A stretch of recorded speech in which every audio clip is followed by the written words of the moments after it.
तो हेलो दोस्तों, नमस्कार और स्वागत है आपका आज के हमारे नए वीडियो में। तो दोस्तों आज मैं आप लोगों को सोनोग्राफी का रिपोर्ट कैसे देखते हैं एकदम इजी वे में सिखाने वाला हूं, जो एकदम कॉमन प्रॉब्लम होता है liver, gall bladder, urinary bladder में, किडनी में।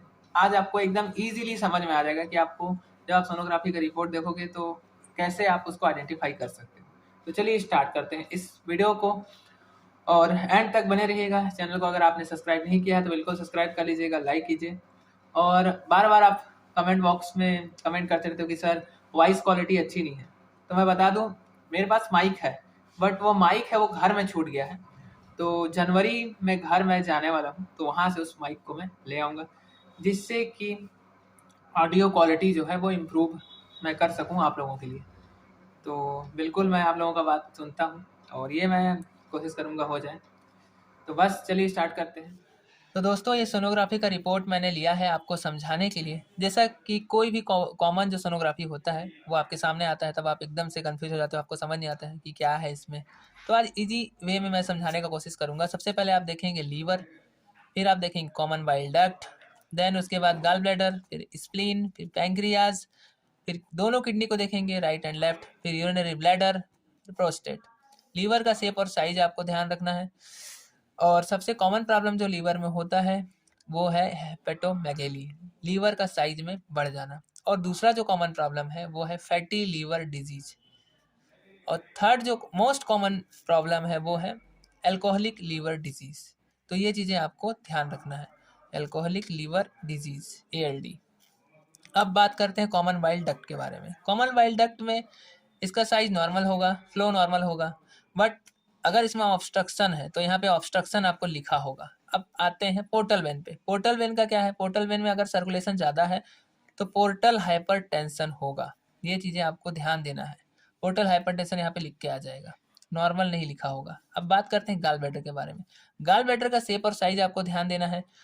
सबसे कॉमन प्रॉब्लम होता है गॉल ब्लैडर का साइज अगर बढ़ा रहता है, अगर बढ़ा हुआ शेप साइज है तो टाइटिस लग जाएगा, कॉलिक सिस्टाइटिस।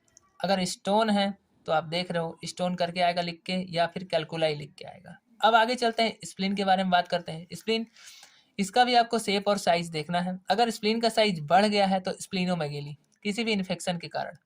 अब आगे चलते हैं पेंक्रियाज में। पेंक्रियाज का भी आपको साइज देखना है, इको टेक्सचर देखना है, पेंक्रियाटिक डक्ट देखना है। अब इसका जो मोस्ट कॉमन जो प्रॉब्लम होता है पेंक्रियाज में वो होता है सिडोसिस्ट।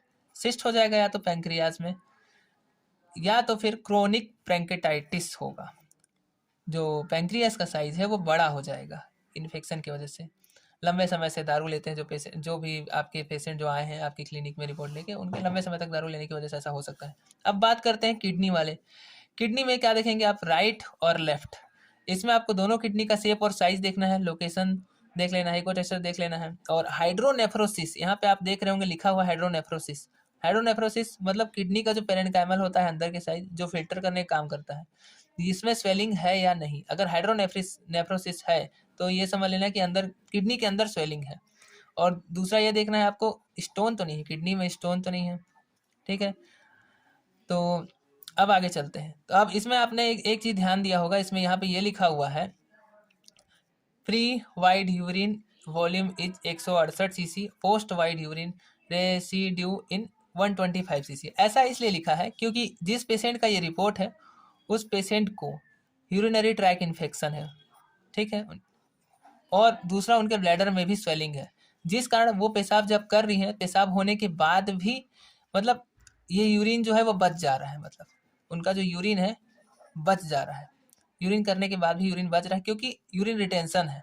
ऐसा क्यों हो रहा है, क्योंकि यूरिनरी ब्लैडर में स्वेलिंग है। उसको क्या बोलते हैं, सिस्टाइटिस।